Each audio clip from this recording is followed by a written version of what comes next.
अंधेरा, तेज हवा, पेड़ों की सरसराहट। एक लड़की आराध्या जंगल में जान बचाकर भाग रही है। उसकी सांसें तेज हैं, दिल जोर से धड़क रहा है। पीछे से कदमों की आवाज। वो अचानक रुकती है, धीरे धीरे मुड़ती है। अंधेरे से एक परछाई बाहर आती है। चेहरा धीरे धीरे साफ होता है। आराध्या की आंखें डर से फैल जाती हैं। तुम? अचानक चाकू सीने में घुस जाता है। आराध्या जोर से चीखती है और नींद से जाग जाती है। आराध्या पसीने में भीगी हुई बिस्तर पर बैठी है। वो अपने हाथों को देखती है। सब ठीक है। धीरे से खुद से कहती है, बस एक सपना था।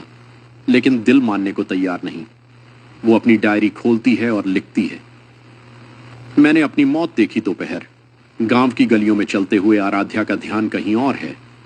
वो बार बार उस चेहरे को याद करती है और अचानक उसे झटका लगता है। वो चेहरा था कबीर का। कबीर, उसका बचपन का दोस्त, जिस पर वो सबसे ज्यादा भरोसा करती है। आराध्या कबीर के पास जाती है।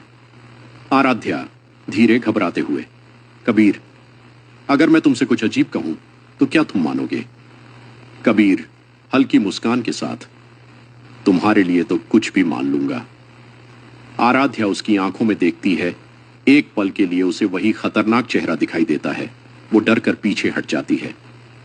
हर रात वही सपना, लेकिन हर बार और साफ जंगल का रास्ता, समय, सब कुछ वैसा ही। कबीर का चेहरा और ज्यादा ठंडा और ज्यादा डरावना। आराध्या डायरी में लिखती है, ये सपना नहीं है, ये आने वाला सच है। आराध्या चुपके से कबीर का पीछा करती है। कबीर जंगल की तरफ जा रहा है। वो किसी अनजान इंसान से मिलता है। आराध्या छुपकर सुनने की कोशिश करती है। अनजान आवाज, याद रखना 7वें दिन सब खत्म हो जाएगा।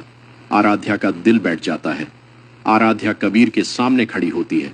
आराध्या रोते हुए, तुम मुझे मारने वाले हो, है ना? कबीर हैरान रह जाता है, तुम पागल हो गई हो क्या? कुछ पल खामोशी।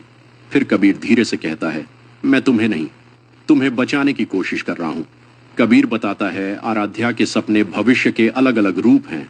हर बार वो बचने की कोशिश करती है, मौत का तरीका बदल जाता है। इस बार उसे बचाने के लिए कबीर को कातिल बनना पड़ेगा। अगर मैं कातिल बन जाऊं तो असली कातिल सामने आ जाएगा। सब कुछ सपने जैसा ही हो रहा है। आराध्या जंगल में खड़ी है। कबीर उसके सामने चाकू लेकर आता है। कबीर, धीरे, मुझ पर भरोसा करो।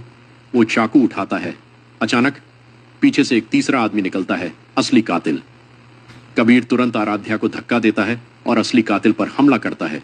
जोरदार लड़ाई, चीखें, खून। सुबह का उजाला। आराध्या जमीन पर बैठी है। कबीर उसके सामने घायल पड़ा है।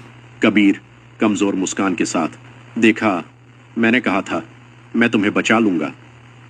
उसकी आंखें धीरे धीरे बंद हो जाती हैं।